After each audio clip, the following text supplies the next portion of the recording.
Assalamualaikum warahmatullahi wabarakatuh. Alhamdulillah, segala puji milik Allah Subhanahu wa Ta'ala yang telah memberikan kehidupan kepada kita, yang telah memberikan napas, yang telah memberikan nikmat zahir maupun batin. Alhamdulillah, kita ketemu lagi dengan Jakatorik 165. Pada kesempatan ini Jakatorik akan membacakan firman Allah, ayat-ayat Allah yang berbunyi aqimus sholah lidzikri, tegakkanlah sholat untuk mengingatku. Aqimus sholata lidzikri, dirikanlah atau tegakkanlah sholat untuk mengingatku, dalam surat Toha. Jadi dasar ini adalah dasar segala ibadah. Di mana ibadah yang disebut rukun Islam, rukun Islam, kan rukun Islam yang pertama itu baca kedua kalimat syahadat. Asyhadu alla ilaha illallah wa asyhadu anna Muhammad Rasulullah. Kemudian mendirikan sholat, puasa, kemudian zakat, kemudian pergi haji bagi yang mampu. Jadi kenapa rukun Islam yang pertama itu kedua kalimat syahadat? Karena ibadah di dalam Islam, agama Islam itu harus ada. Itulah ingat kepada Allahnya. Jadi syahadat ini merupakan salah satu dasar atau syarat seseorang itu dikatakan muslim. Muslim secara zahir. Makanya si muslim atau orang Islam itu harus tingkat mukmin. Itu orang yang beriman. Nah, dua kalimat syahadat itu adalah dasar semua. Yang artinya aku bersaksi tidak ada Tuhan kecuali Allah, dan aku bersaksi bahwa Nabi Muhammad adalah utusan Allah. Nah, dari sinilah orang bisa melaksanakan yang namanya ritual atau ibadah, ya seperti ibadah sholat 5 waktu. Tanpa dua syahadat ini orang nggak bisa. Gak bisa melaksanakan, dia hanya melaksanakan hanya pelaksanaan doang, tanpa ada dua syahadat ini orang gak bisa. Kemudian orang pun berpuasa, khususnya di bulan Ramadan ini harus ada dua syahadat ini. Begitupun orang ketika mengeluarkan zakat, zakat fitrah, itu sama, harus ada dua syarat ini. Orang melaksanakan pergi haji pun sama, harus ada dua kalimat syahadat ini.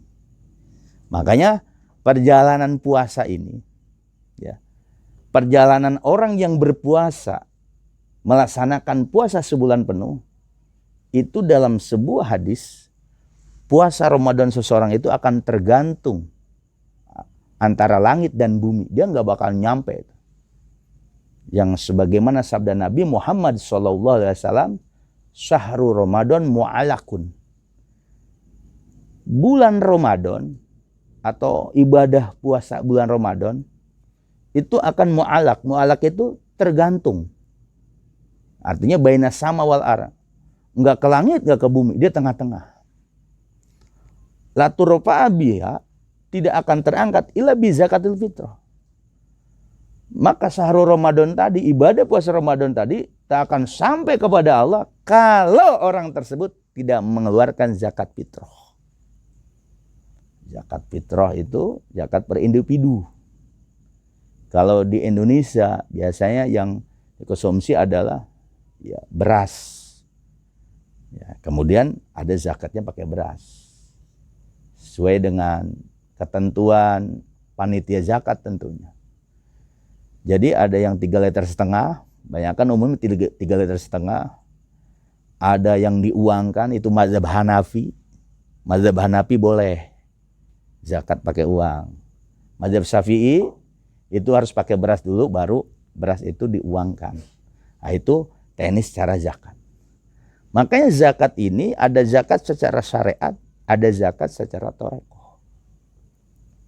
Zakat secara syariat itu seseorang mengeluarkan hasil daripada hasil dunia, diberikan kepada orang yang berhaknya.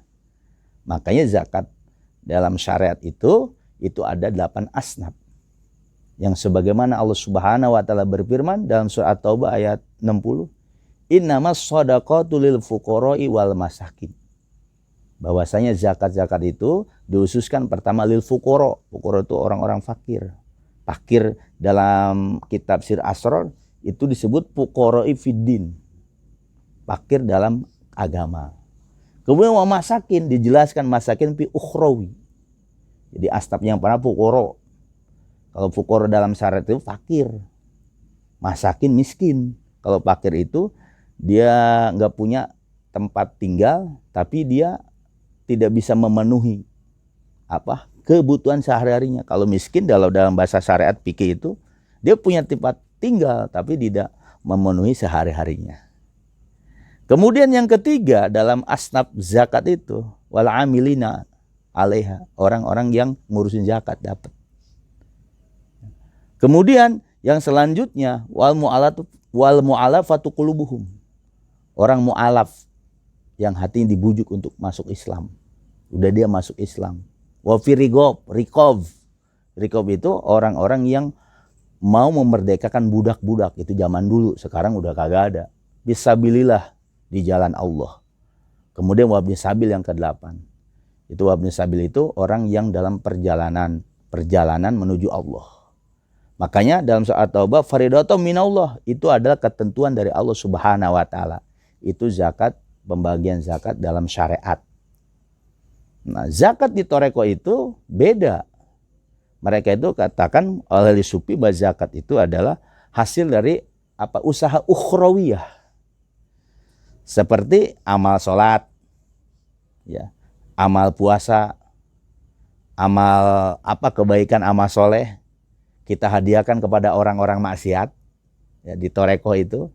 Nah, ketika amal-amal soleh kita hadiahkan kepada orang-orang maksiat atau supaya dia diampuni dosa-dosanya. Nah, itu zakat menurut Toreko itu di dalam kitab Sir Asrar karangan Syekh Abdul Qadir Jilani. Nah, makanya orang-orang Toreko itu ada selalu ngasih hadiah. Ngasih hadiah misalnya ila arwahi abaina wa umatina wa jadadina wa jadatina wa auladina wa banatina wa ikhwanina wa akhwatina wa masin wa istiqomah li kaffatil muslimina wal muslimat al ahya minhum wal amwat. Itu termasuk zakat secara Toreko. Karena secara Toreko itu zakat itu mu'abbad, waktunya itu abadi. Kalau zakat di syariat muwaqat, artinya ketika dia sampai nisabnya. Atau kalau di kita ada zakat fitrah, itu zakat pribadi. Ngezakatin diri kita sendiri. Karena kewajiban zakat pun sebagaimana disebutkan oleh Allah Subhanahu wa taala dalam surat At-Taubah 103. Khudz min amwalihim shadaqatan tutahhiruhum wa tuzakkihim biha. Ambillah sebagian harta dari mereka untuk zakat. Sodako itu artinya zakat. Untuk membersihkan kamu dan mensucikan kamu dengan zakat tadi. Jadi makanya zakat itu membersihkan diri, pembersihan harta kita dan pembersihan diri kita. Nah, makanya zakat itu ada di situ membersihkan nafsu amaroh yang ada di otak benak kita nih. Di mana otak benak ini, di situlah terkumpul kejahatan-kejahatan. Maka diperintahkan secara syariat maupun secara Toreko orang untuk melakukan zakat. Nah, di mana nafsu amaroh itulah nanti ketika dia bersihkan dengan zakat harta ataupun dengan zakat dia ngeluarkan pribadi, makanya nafsu amaroh bisu dia akan hilang, akan bersih dari nafsu lawamah, nafsu yang menyesal diri, kemudian nafsu mulhimah, kemudian nafsu mutmainah.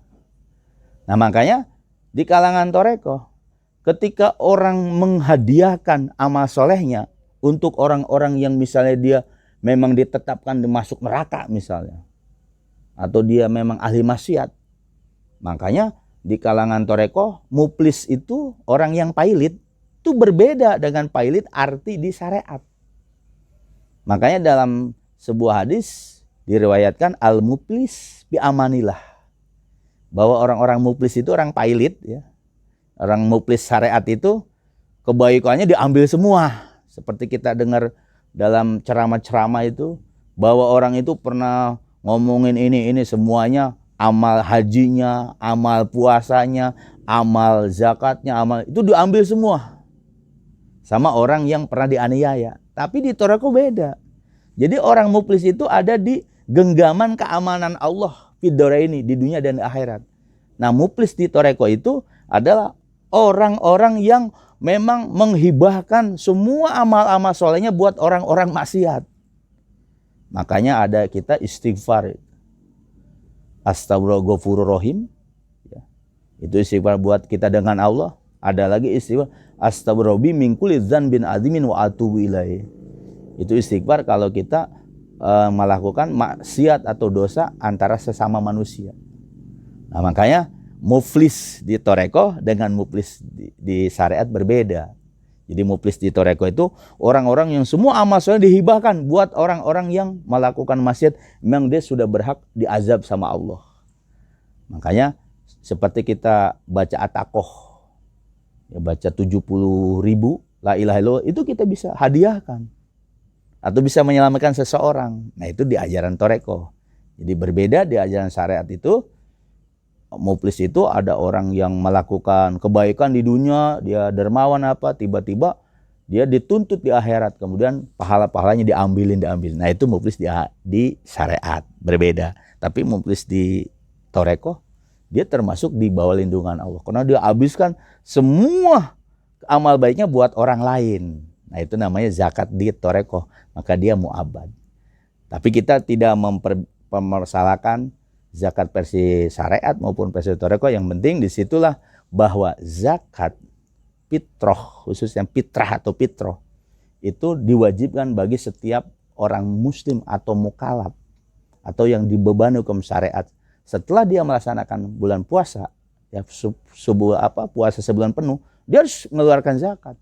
Maka dalam hadis Sahih Muslim itu, karena zakat itu ta'mul lis-shaimin, semua kan makanan atau gizi buat orang-orang muslim. Bahkan zakat itu adalah menambal apa? Kekurangan-kekurangan dalam ibadah kepada Allah ketika bulan puasa, kemudian ditambal dengan zakat. Dan sekali lagi, puasa seseorang tidak akan diterima oleh Allah ketika tidak mengeluarkan zakatnya. Kalau dia tidak mengeluarkan zakatnya, makanya atau ibadah puasa dia akan tergantung antara langit dan bumi. Tapi ketika dikeluarkan zakatnya, maka itu langsung akan diterima oleh Allah Subhanahu wa taala. Makanya yang belum pada zakat, ayo kita zakat. Yang zakat malnya, yang zakat fitrahnya, ya silahkan ditaruh kepada tempat-tempat yang memang berhak, yang menerimanya, atau ada panitia pada zakatnya. Kita percayakan, kita yakin kepada mereka akan mengalurkan ke 8 asnaf tadi. Mudah-mudahan dengan puasa Ramadan, kemudian kita melaksanakan zakatnya, puasa kita diterima oleh Allah Subhanahu wa taala. Dan mudah-mudahan kita dijadikan hamba-hamba Allah, hamba-hamba yang selalu bertakwa kepada Allah, hamba-hamba yang selalu bersyukur kepada Allah Subhanahu wa taala. Dan kita mohon kepada Allah, mudah-mudahan Ramadan ini selalu diberikan kesehatan, selalu diberikan kejembaran rezeki dan lain-lainnya. Saya akhiri, wabillahi taufiq wal hidayah. Wassalamualaikum warahmatullahi wabarakatuh.